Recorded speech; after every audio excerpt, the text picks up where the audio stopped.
Namaste and welcome back to Waking Up with Mindful Serenity Yoga. And we're going to continue with our little talk on the 5 remembrances. Again, I want to stress, and I can't stress this enough, that I am not an expert. And I am not sure that my doing this, my even coming here to speak about these, is wholesome or skillful yet. I just feel compulsion to do so. So that's why I'm here. I am speaking as a layperson. I'm not even Buddhist. I just love these 5 remembrances, and I can see the wisdom in them, and I can see how acceptance in everything in life it will help us to process through life better. But acceptance of these 5 truths about the impermanence of our existence is really, really important. So I'm going to start with the first one. And the first one is, I am of the nature to grow old. I cannot escape growing old. Now, all of these remembrances start with I.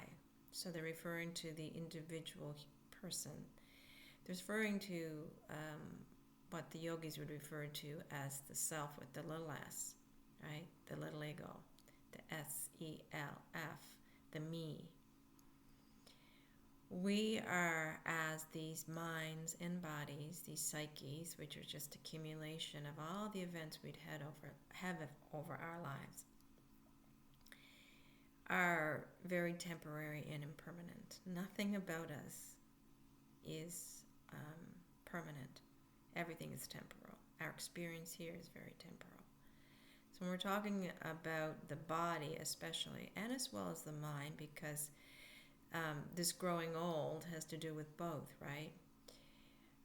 When we grow old, the body will change. The body is growing older every day from the moment we're born, and through a process of things like apoptosis, where the cells of the body die so that new cells can be regenerated.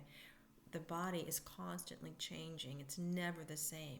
The body I am in now is completely different, not just by size, but completely different in cell structure than it was when I was an infant, is it not?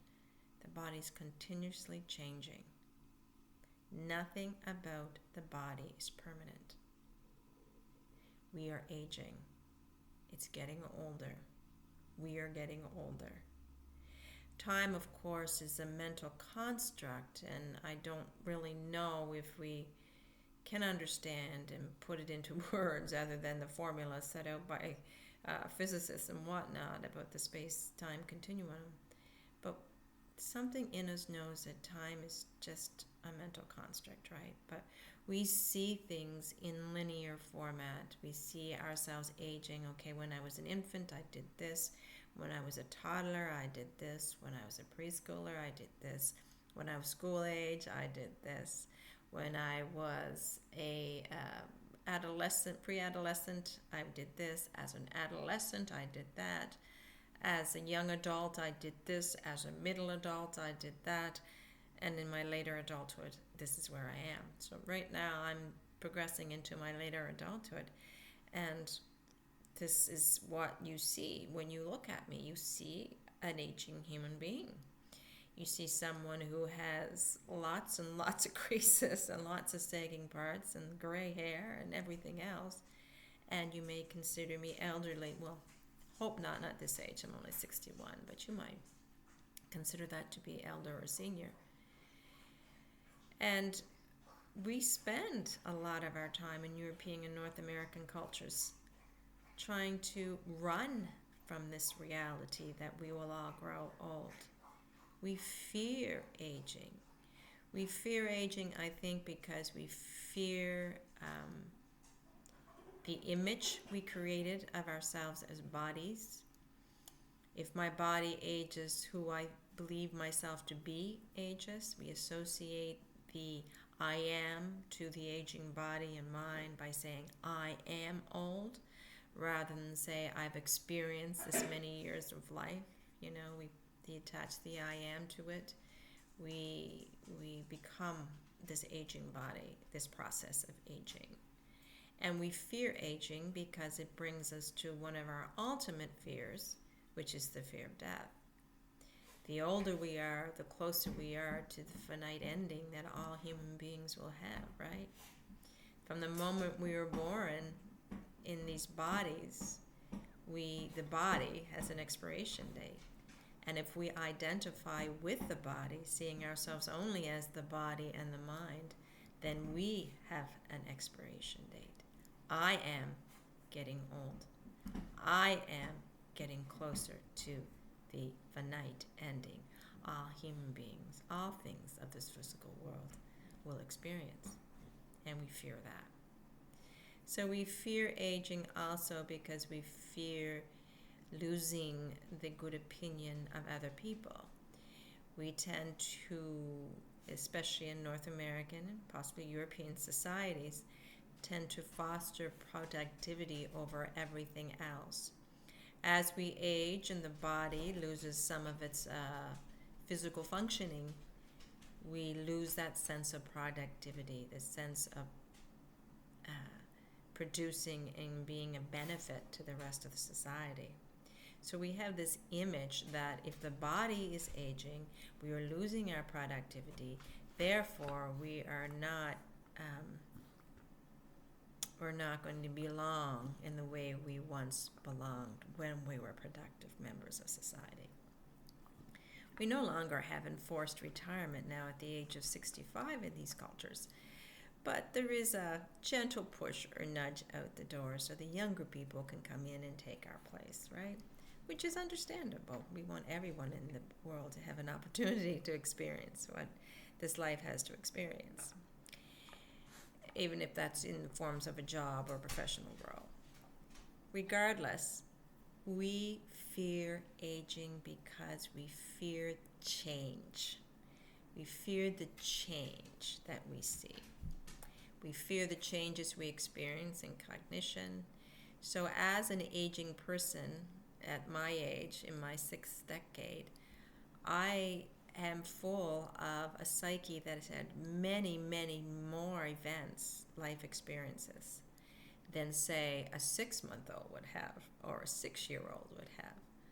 I've accumulated and stored much more memory. And my memory is something I'm also very attached to as a human being because I use it to identify my story with. Who I am with is based on these stored memories with their emotional energies wrapped around them. And some of those energies and stored memories might be very painful, and they've been stuffed away for very long inside me in heavy metal trunks. I do not want to experience that pain again, so I've spent 60 years possibly holding down the tops of those trunks so that what was ever in them didn't come up. And that consumed a lot of my energy. But it also means that I'm very attached to the past. I haven't let go of the past. So instead of experience this moment just as it is here and now, I'm back in the past trying to hold heavy lids of trunks down so I don't experience the painful memories I've had before. I'm not truly living in this moment. And we can tell that people are doing that, I think, by their stories that they share with us when they get to be my age. And this is who I am, this is what I've been through, this is what I've done. And you can see how they progress through life with these stories and through these stories, because the choices we make are often based on these stories and these stored emotional energies that we try to spend our lives avoiding, or that we try to spend our lives reliving if they were positive experiences. So we have these aging bodies, these bodies that have lived a certain amount of years, and these bodies harbor our experiences. They show off those experiences in a way through the creases on our faces and the hairs on our head and the sagging of body parts. But instead of embracing them like they do in some cultures, we look at this as something to fear. And we tend to fear aging so much so that we create places for the elderly to go to. And though we do it at a compassionate heart to help provide care for people as they age, We're also doing it because we're trying to push away the aging process from our conscious awareness on a day-to-day basis. No longer productive, no longer seen. And of course, we've advanced so much away from our ageism over the years, but that is still in the mindset to some degree. And whether we're consciously aware of it or not, we are doing that because we fear the aging process as a collective whole. And this seems to be the way we deal with it. We are all going to get old.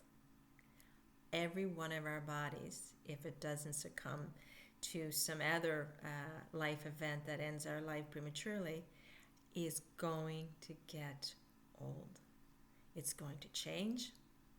It's going to lose some of its abilities it had when it was younger. But that doesn't mean that this aging process is anything to fear. It can actually be very, very beautiful. I always thought of the aging years as the wisdom years. We gain through all the experiences we've had, through all the mistakes we've made, which are probably our greatest teachers, all our failings, and some of our successes. We gain a certain wisdom, a certain knowing that the younger population has yet to experience. And it is our role, I believe, to share that wisdom. In many, many cultures throughout the world, the elderly are honored and revered because of this wisdom that they've gained. They are looked up to. They are advisors and counselors, supporters of the young. And I wish that the North American culture and the European cultures possibly would return to that focus and start reviewing the elderly, and not just me, because I'm not just talking about myself, I'm talking about anyone who's aging, in the way they deserve to be revered. Aging is actually a wonderful process. It's a very normal process that we cannot escape, but it is actually a process that we should be honoring and respecting and rejoicing in. And once we start to accept our aging process without feeling the need to hide the wrinkles or to get them fixed and changed so we look more youthful, if we could just explore and express ourselves as we are in these aging bodies and aging minds, and just allow life to flow through us, we'd be better off. And it's also a time I'm discovering that we can get rid of that attachment to the past.